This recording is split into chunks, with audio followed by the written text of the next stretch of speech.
В Сосногорске утвердили список общественных территорий, которые могут быть благоустроены в 2023 году в рамках федерального проекта формирования комфортной городской среды. Предложения внесли сами горожане. Всего через пункты приема, а также в социальных сетях поступило более 250 заявок. Гражданами было предложено благоустройство территории перед домом номер 7 6-го микрорайона города Сосногорска. Это благоустройство сквера со стороны улицы Вокзальная. 99 предложений. Скульптура «Слава труду», по улице Пионерская, ремонт скульптуры, благоустройство территории вокруг нее, 45 голосов. Детская площадка по улице Оплеснина в районе дома 20, 22 предложения.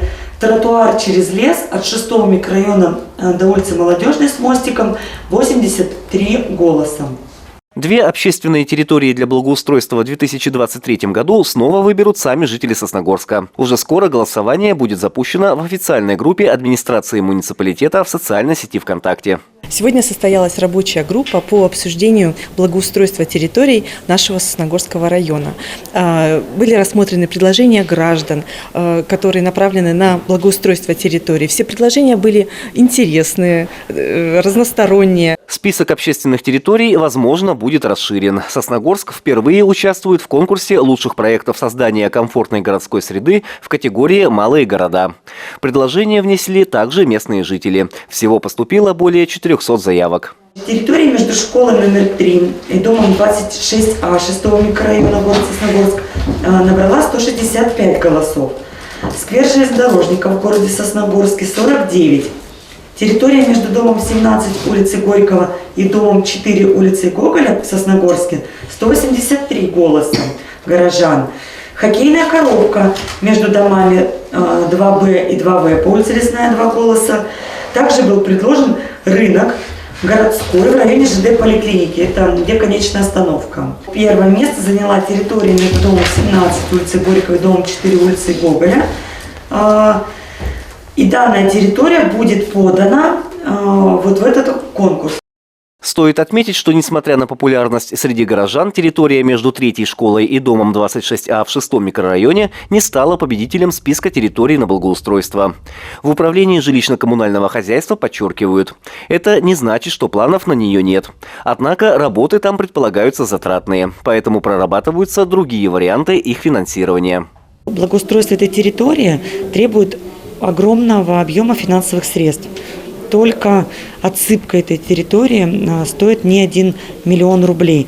В связи с этим те конкурсы, в которых мы участвуем, в которых предлагаем участвовать жителям, пока на данный момент предусматривают недостаточное финансирование для комплексного благоустройства территории.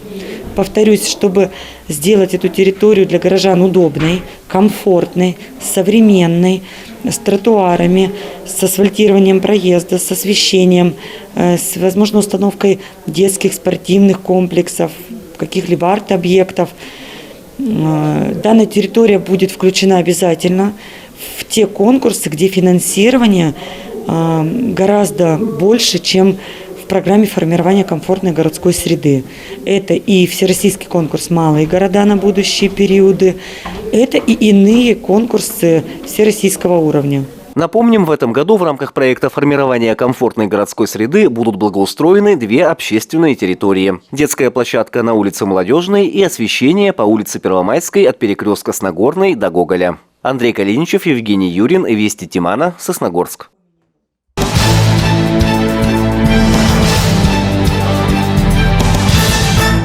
Еще один житель Сосногорска был удостоен юбилейной медали в память столетия Республики Коми. Заслуженную награду руководителю местного отделения Союза ветеранов Афганистана Владимиру Жуганову вручил глава Сосногорского района Сергей Дегтяренко. Уважаемый Владимир Владимирович, я с огромной радостью хочу вручить вам вот эту вот медаль в память столетия Республики Коми за вашу активную общественную деятельность, за ту работу, которую вы проводите, в том числе и по патриотическому воспитанию нашей молодежи. Все, что вы делаете на благо нашего города, мы помним, мы это видим. Спасибо вам огромное. Спасибо огромное. Напомним, медаль была учреждена накануне столетнего юбилея Республики Коми в 2020 году. Она вручается гражданам, деятельность которых оказала значительное влияние на развитие региона. Начиная с прошлого года, награда была вручена 22 жителям Сосногорского района. Когда в Афганистане и в Советском Союзе получали награды, это было редко, конечно, но всегда говорили «служу Советскому Союзу». Да? Сейчас по вручению такой награды можно сказать только одно – служу родному краю. Стоит отметить, что вручение медали прошло накануне очередной годовщины вывода войск из Афганистана. Традиционно этой дате посвящаются торжественные мероприятия в сквере участников локальных конфликтов и образовательных учреждениях. Однако в этом году коррективы внесли антиковидные ограничения. Возложение цветов от 15-го уже у монумента, там, где у нас сквер участников локальных конфликтов, пройдет только чисто минута молчания и возложение цветов. То есть, соответственно, не будут у нас привлекаться школьники, не будут привлекаться кадеты, поэтому праздник все равно никто, конечно, не отменял. В любом случае праздник – это памятная дата для всех афганцев, для всех наших семей, поэтому, склонив голову, цветы положим. Андрей Калиничев, Евгений Юрин, Вести Тимана, Сосногорск.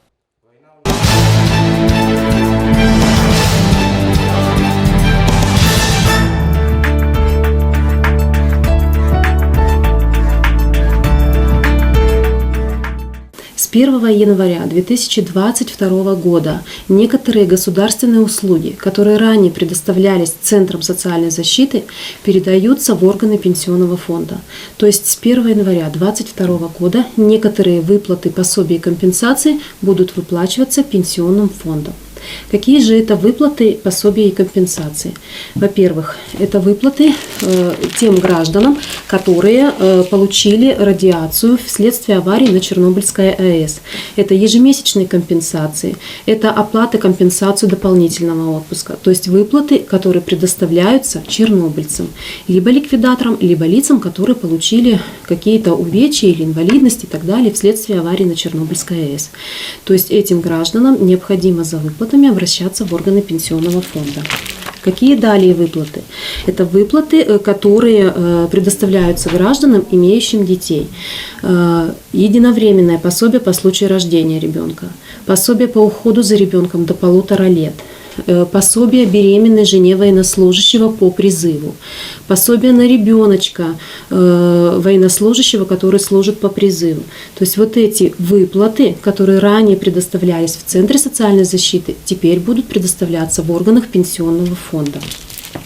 Следующие выплаты – это выплаты инвалидам и семьям, имеющим детей-инвалидов по ОСАГО, то есть гражданин, который имеет автомобиль, гражданин, который является инвалидом и имеет показания, они обращаются в органы пенсионного фонда для получения компенсации по страхованию ОСАГО.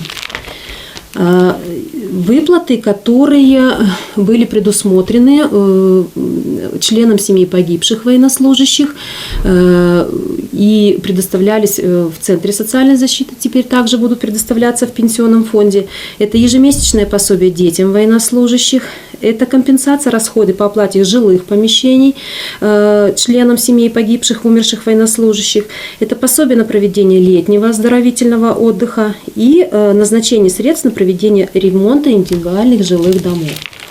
И еще одна категория граждан, которая также будет получать теперь выплату в пенсионном фонде, это выплата возмещения стоимости и компенсации реабилитированным лицам за конфискованное имущество.